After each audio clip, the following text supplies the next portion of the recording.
So most people, they think they know all of the Denver neighborhoods, but in this video today, I'm actually going to be sharing with you guys 3 that you probably never heard of, and they're some of my favorites. These aren't the obvious ones like Wash Park or Lower Downtown or Highlands. These are places that locals, we tend to kind of keep it to ourselves. And by the end of this video, you're going to know exactly where these 3 areas are and a few reasons why myself, as a 42-year Colorado native, why I put them at the top of my list. I'm really excited to share this brand new episode of Living in Denver with you. Let's go.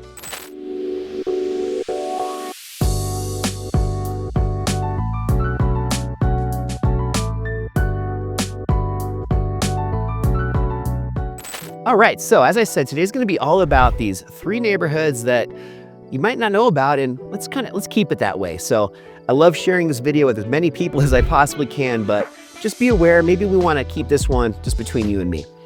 And really quick, guys, before we get started, my name is Adam. If you haven't met me yet, I'm a licensed realtor here in Denver, Colorado. I love making videos just like this one you're about to watch. If you ever have any questions at all as you go through this one or any other videos on my channel, feel free to reach out. We'd love to connect and help provide any value that I can.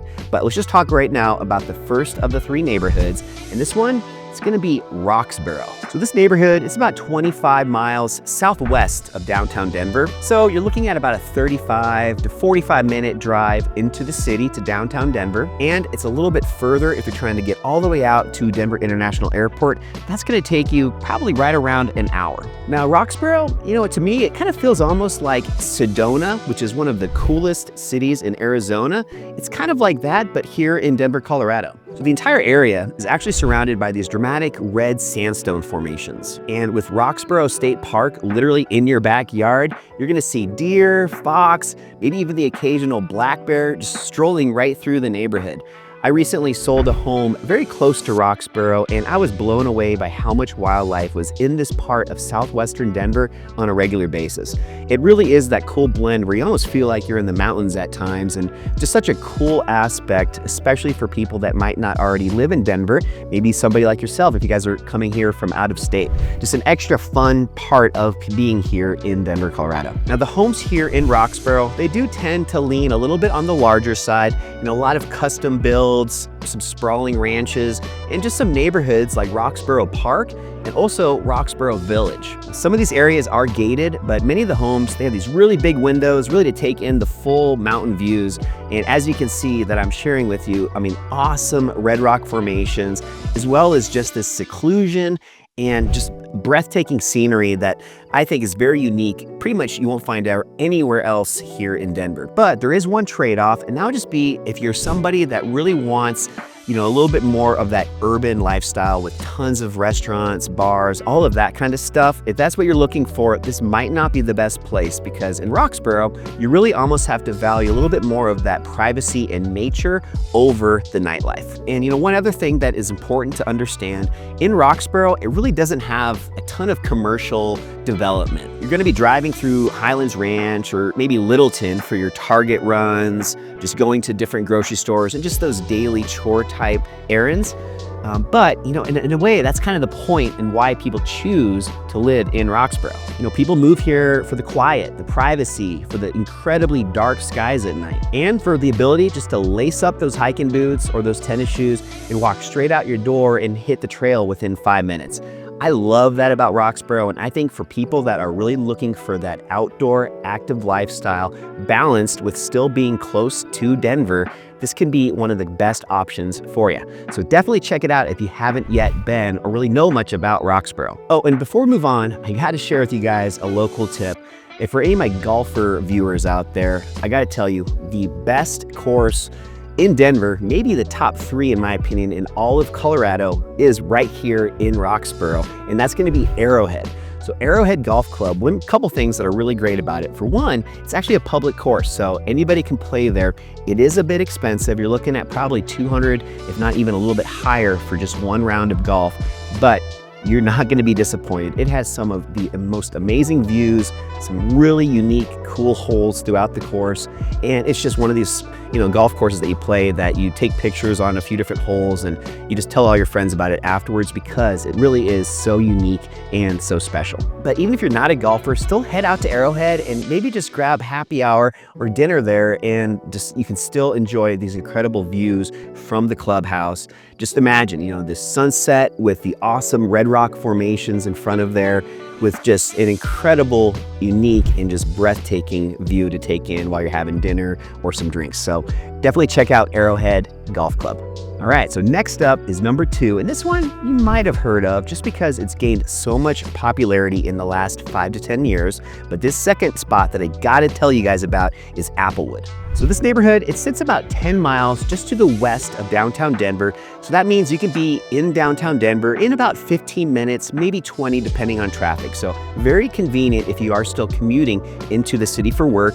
And if you do need to get out to Denver International Airport on a regular basis, this is also a pretty convenient location. You're looking at maybe 35 to 40 minutes on average, but it's a pretty much direct shot. And typically you don't have too much traffic unless you're hitting it at a very specific time of day. I-70 can get backed up, especially from about 8 a.m. to 9:30, and again from about 4 to 5:30. So as long as you're able to, avoid those times, you have a pretty smooth, easy commute to the airport. So definitely a pretty big bonus and pro, in my opinion, to Applewood. And I haven't even told you guys yet, but Applewood is actually an area that I'm very, very familiar with because I grew up in Wheat Ridge, and Wheat Ridge actually borders Applewood. So Applewood is just slightly to the east of Wheat Ridge, but it really almost kind of blends into each other. So I have spent, a ton of time in Applewood over the years, and it's always been this hidden gem, the spot that I always have thought about maybe living in one day. And in fact, my girlfriend, her parents have lived in this Applewood area for over 35 years, and we're still going over there now, even after kind of leaving that part of Denver. And now I live in Littleton, so I'm not in the Wheat Ridge Applewood area as much, but anytime I get a chance to visit her parents or some of my other really close friends that still live in this area, I'm always just reminded by why it is such a special place. And if you guys are familiar with Golden, one of the best things about Applewood is its convenient location to both Golden and Wheat Ridge. Golden is another awesome spot to check out if you haven't been there recently, because the downtown part of Golden has really seen a ton of improvements over the last few years. There's so many cool local businesses, restaurants, bars, there's different types of gift shops, and Coors Brewery, one of the largest breweries in the nation, is right here in Golden. So there's a lot going on in that Golden and Applewood area. In fact, in Applewood, most likely you're actually going to have a Golden address. So that gives you a little bit more of a perspective on how close it is to the Golden and Applewood area. So the housing here in Applewood is really fascinating, in my opinion. You're going to find a lot of different styles of homes, but especially a lot of mid-century ranches, very large lots in Applewood, and many of these homes have been updated at this point.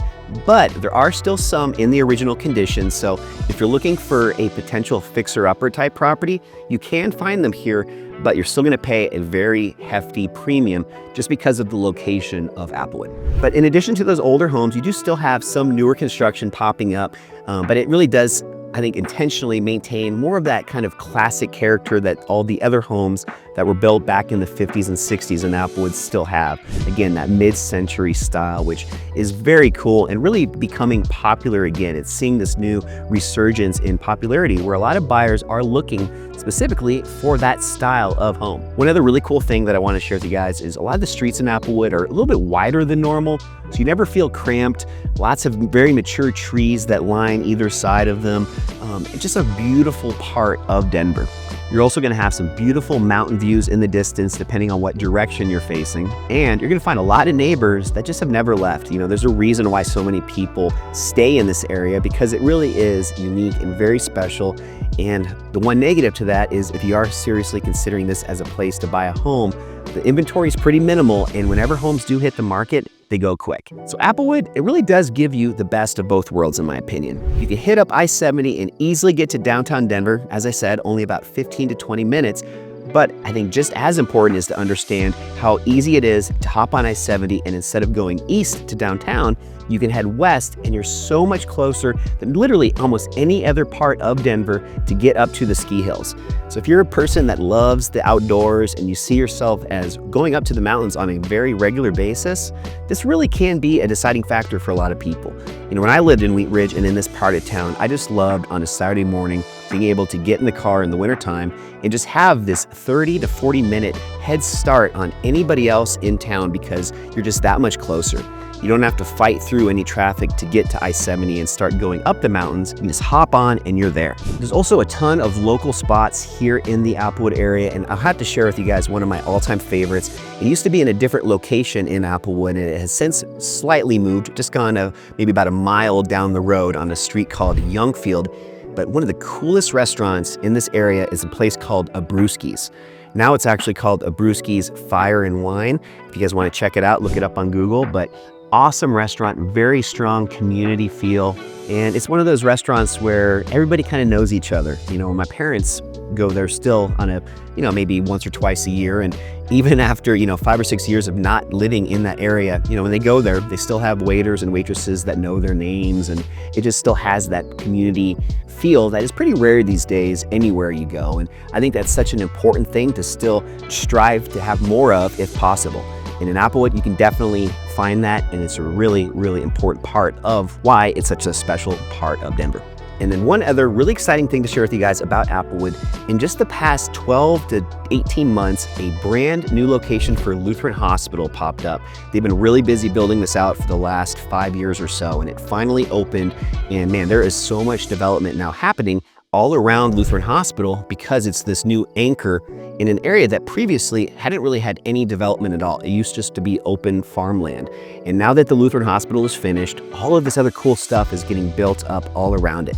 There's the Lifetime Fitness, which is incredible, one of the nicest ones in the state, some other really important restaurants, bars, just a lot of stuff that is going into this area and really giving it this new life. And they're also actually building out a complete little neighborhood right next to Lutheran Hospital in this Applewood area, where they're gonna have an open carry policy where you're actually able to buy drinks at about 3 of these different restaurants that are all part of this new area. And you can actually go between all of them carrying your drinks. It's an open carry kind of a concept that exists in Las Vegas and a few other places. And they're testing it out in this very small little area just to see how it goes, to see if they can also create more of that community feel where you can kind of have more of this unstructured, a little bit more free-flowing experience. I'm really excited to check that out. It hasn't opened up yet, but it's going to be in the very, very near future. So check that out too when it opens up. All right, and finally, number 3 is going to be Edgewater. So Edgewater is another area that you may or may not know about, but if you don't, I guarantee if you have been driving around the Denver area, you've probably driven right past it and not even realized it. And that's because it is in such a great location, right next to some of the most popular parts of Denver, places like West Highland, Sloan Lake, and even parts of Lakewood. So Edgewater is great for a lot of reasons, but one of the reasons why I think a lot of people that do know about this area choose to call it home because of its direct and very easy commute to downtown Denver. It's literally just 5 miles west of downtown and only about a 5 to 7 minute drive. Very, very convenient if you're still commuting for work. And it's sitting right on the western edge of Sloan Lake, one of my favorite parks in town. I actually used to live in this area for about 4 years in a really cool little community called East Bay. I'll put a little video for you guys to check out if you want to see what that neighborhood's like. But what I loved when I lived over in this part of town is being able to, on a daily basis pretty much, walk out my door and just get a quick workout in walking my dog around Sloan Lake. And you can easily do that when you live in this area of Edgewater. Now, if you are trying to get out to the airport, that's going to be a little bit further. You're looking at about 25 to 30 minutes, but still very doable, especially in comparison to some other areas down south, or like that first neighborhood I shared with you today, Roxborough. So a little bit more convenient when it comes to getting to and from different areas right around that core downtown area of Denver. So it's really hard to kind of explain what Edgewater is all about, but one way that I would maybe help you guys understand it a bit more is, it feels like a small town that just accidentally got dropped next to Denver. And the reason I say that is because it has its own city government, its own personality, but at the same time, you're just literally minutes away from downtown nightlife, The Denver Broncos Stadium is only about maybe a 15-minute walk. And you can even catch Ball Arena, which is our other big stadium where the Denver Nuggets and Colorado Avalanche play. And that's also very, very close when you live in the Edgewater area. Now, when it comes to real estate, the housing mix is quite unique in Edgewater, a little bit of everything in my opinion. But I would say predominantly you're gonna find some small 1900 to 1950s, so almost 100-year-old little bungalows, quite a few of those still in Edgewater. Also, some of these updated mid-century homes, a lot of these are ranch style, meaning they're all on one level. And you are also though gonna find some of these newer townhomes that are getting built up. And that partially it was because in this Edgewater area, a lot of the zoning of the lots ended up having what's called R2. So most single family homes have a zoning known as R1, meaning it's one dwelling per parcel. So that zoning was only allowing one home in that area. Since a lot of these are actually zoned R2, a lot of these older homes are getting purchased, they're getting scraped, and then developers are actually being able to build two homes or like a townhouse or a duplex on that lot. So I think this is something that's pretty popular in this part of Denver. You see this a lot also in Sloan Lake and also West Highlands. And I think this is something that, for the most part is a positive. It is bringing a little bit more volume of people, density into that area, but these townhomes are beautiful and they have a lot more of that modern feel in most cases. And it just gives this other element, this other style to the area that I love. When I used to live, like I said, over in Sloan Lake, I would frequently, walk through some of these neighborhoods in Edgewater just to look at the houses, just to, really enjoy how one home might have this cool mid-century ranch style home that's got a lot of character and, really, really unique, cool home. And then right next door, you have a home that was built maybe just a year or two ago that's very modern, rooftop deck, just, a lot of different creativity when it comes to the homes in Edgewater, as well as that area around it, like Highlands and Sloan Lake. So really, really cool homes in the Edgewater spot. So one more completely kind of different reason why I think Edgewater is awesome and something that might be appealing to some of you guys that are watching today is just the community behind Edgewater.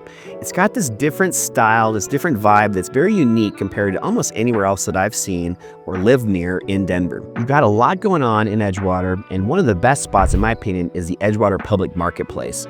I've shared this in a few other recent videos, but it's basically this food hall that has probably over 20 different, very, ethnic, unique styles of food where you can go in, where you could really walk in and have your choice of a lot of different types of food: Ethiopian, Korean, American, barbecue. I mean, everything you can think of. There's a little food truck inside Edgewater Public Marketplace. And another cool aspect of this is if you're in a big group, you can get in there and then everybody can kind of do their own thing, but then all of the tables are all shared in the middle of the Edgewater Public Marketplace. So you can, everybody can kind of have their own tastes, get their food, and then meet in the middle and enjoy, maybe try foods from other people's place just to test out some of the different food trucks. So just a very unique and cool spot. And those are becoming a lot more popular nowadays in Denver. So there's a few others around town, but this one happens to be my favorite. And one other kind of local tip I have to share with you guys is in Edgewater, there's this little downtown area and they have an Edgewater beer garden, but also right next to that is Joyride. And this is just a super unique, fun bar because it allows dogs inside. When my dog Charlie was a puppy and I lived in that Sloan Lake area, I'd come over to this Joyride quite a bit. They have this really cool patio on the roof, and since you could bring your dogs inside, they have, watering bowls kind of all throughout the restaurant and that patio on the roof, and just lots of, just very cool, down-to-earth people. And a great spot to meet some of your neighbors if you choose to live in Edgewater and haven't met that many people yet. So very, very community-filled, just awesome spot. Edgewater is definitely one of my favorites, and I'm kind of surprised, to be honest, why it hasn't become a little bit more popular yet. I think that's probably in the cards, though, very, very soon. So long story short, if you want the energy of, kind of city living, but with that small town feel, I think Edgewater is one of the best kept secrets in all of Denver. And like I said at the beginning of this video, let's just try and keep that one just between us. Okay, so there you guys have it. 3 neighborhoods you might not have ever heard of, but hopefully after you do now, they might be spots you want to check out a little bit more. So if you do, feel free to reach out. I'd love the opportunity to connect with you. I also have some great resources. I have a locals guide to Denver that includes spots just like what I shared with you today. In fact, there's over 20 of them. I'll put a link in the show notes down below, but you can grab a free copy. Just click that link, and in addition to the ones I shared with you today, I'll share some other spots that you might not know about yet. So excited to share that with you. So as we wrap up this episode, I want us to do a quick recap of the 3 spots that we talked about. So number 1, Roxborough. This is for anybody that really wants seclusion, hiking, and just jaw-dropping red rock views. Awesome spot to check out. Applewood, on the other hand, perfect balance in my opinion between that city life convenience, but also having that direct, easy access to the mountains. And it has this, I don't know, kind of almost like a timeless suburban vibe. Very, very cool. And of these 3 spots I'm sharing with you today, that one still is my personal favorite.